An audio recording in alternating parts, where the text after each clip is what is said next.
Those Days with the Monsters, Part 29.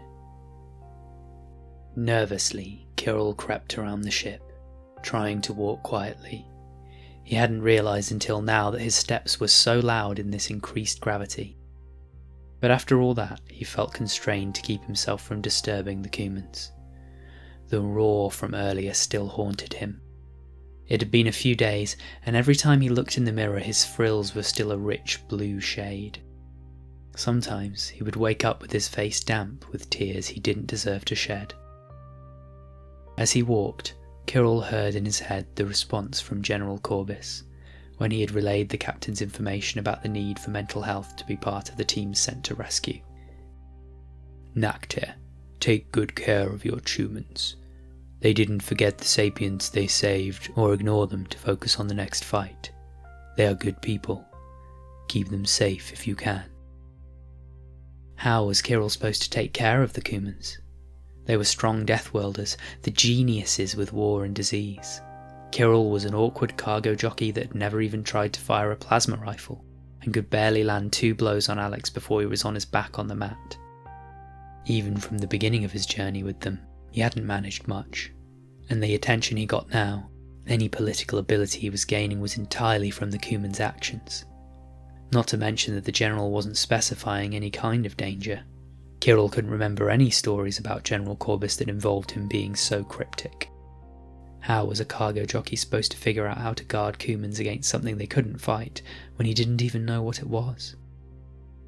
As quietly as he could, Kirrel made his way through the halls. At the end of this corridor, he could see the door into the medical bay. The lights were on, and Doc was inside, pacing furiously from one end to the other. His voice rippled quietly, but the sounds came quickly and didn't seem to stop. He barely seemed to be pausing to breathe. Kirrel crept closer. He couldn't hear well enough to understand the words Doc was saying, but he could feel the intensity from them. Maybe this wasn't a good time to disturb Doc. He began to creep away from the medbay, and found himself bumping into someone. "Hey, it's Squishy. What's going on?" This was... what was his name again? Sneezy? Kirrel hadn't seen him much. His frills turned slightly red at the seemingly loud question. "Shh, don't disturb Doc. I don't know what he's doing, but it seems important." Sneezy, at least he thought it was Sneezy, glanced at the medbay and nodded. "Probably not a good time. Hey, have you seen my part of the ship before?" Kirrel blinked. Had he? It felt like there were areas he hadn't gone much, but he was pretty sure he'd seen most places already. "Maybe. What's your part of the ship?" Sneezy led Kirrel away from the medbay a bit further. "Well, if you have to ask, you haven't seen it. Come on, I'll show you. I could use some company." After a minute, Sneezy added, "We all could." Hesitantly, Kirrel followed Sneezy through some corridors to a giant sliding door. "Welcome to my little corner of the world." The door slid back, and a wave of damp air rushed over Kirrel's face as rich green filled his vision. This place was filled with plants. It wasn't just a hydroponic farm either. Kirrel could see a large number of some sort of avian species and, in some sections of the water, several species of some kind of water-capable animal. "What's this?" he asked quietly. "Ah, well, this is our food area and air filtration system. The plants refresh the oxygen and grow food. The leftovers feed the chickens, and the chicken droppings feed the fish. The fish water gets cycled into the plants, which help clean it and get fertilized by the waste. The hydroponics also have a micro-network to help the plants grow better. That puts its fruiting bodies under some of the chicken areas that aren't over the water. Gets fed by the chickens, gives us mushrooms and mycelium to feed the fish and chickens. It's a big system, but it's pretty well self-sustaining." Kirrel stared at the large room. It must have once been a cargo bay before turning into this layered system. The green was lovely, and there were large clear panels he could see the animals moving in. The birds smelled odd, but not entirely unpleasant, even if their short squawking noises were occasionally startling. "And you run all this?" with some help on occasion.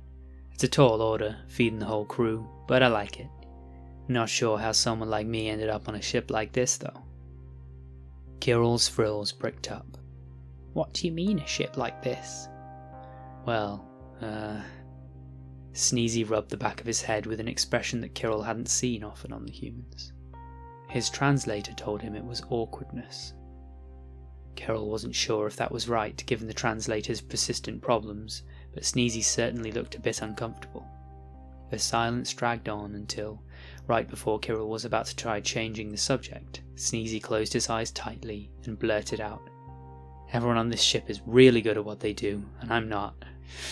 He took a deep breath immediately after and let it out slowly, as if relieved that he'd said it.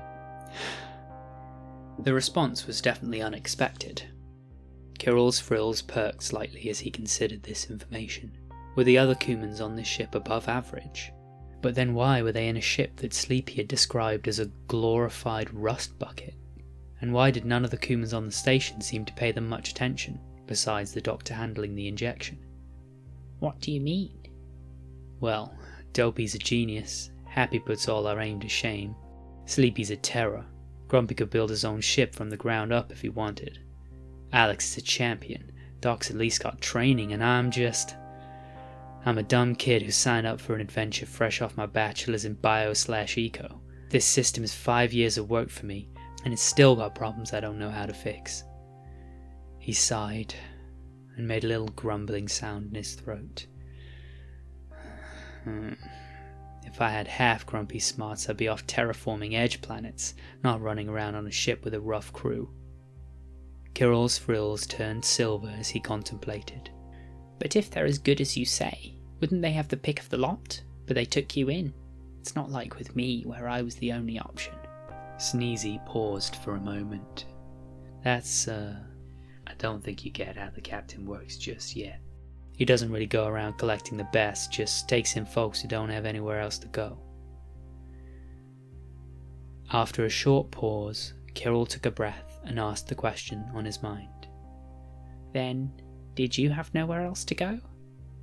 Why? It sounds like you could have done all sorts of things. Sneezy stared intently at a plant with small tubers growing around its roots. Kirrel tried to keep his mouth from watering. He knew those tubers. He hadn't known Sneezy grew them. I don't really want to talk about it.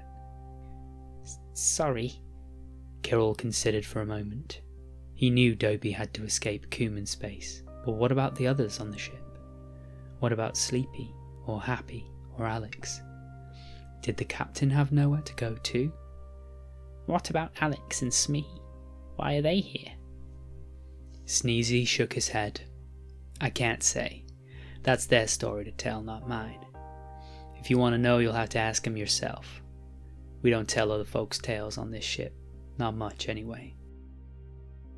Kirrel's frills flushed purple with embarrassment. He hadn't meant to pry. Sorry, Sneezy.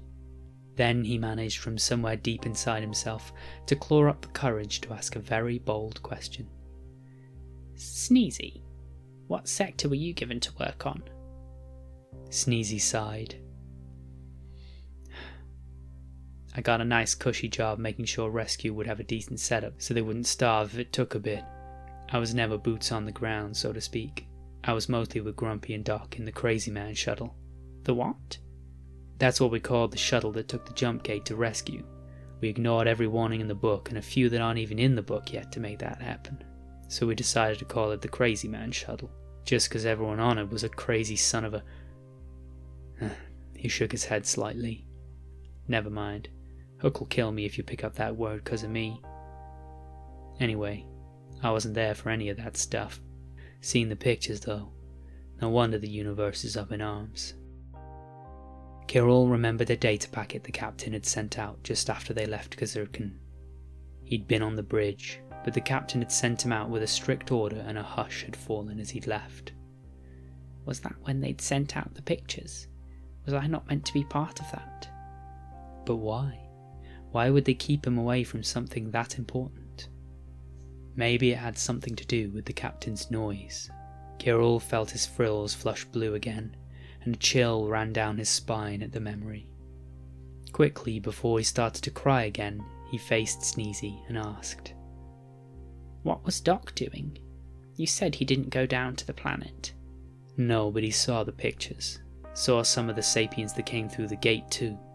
A few things that happened right then. I didn't see them, and I'm glad I didn't. Anyway, I'll explain about Doc later. It's a thing he does."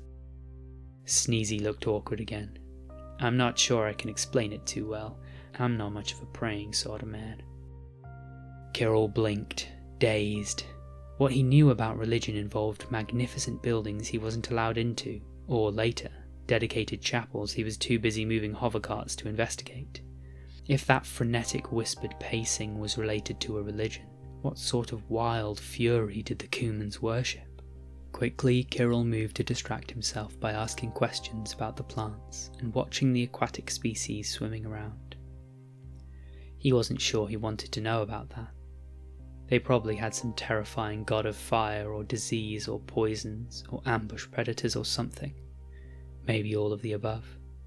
He decided it would be much better to think about something nice and safe, like plants. Thank you for listening to Those Days with the Monsters, Part 29. Read by me, a good bean.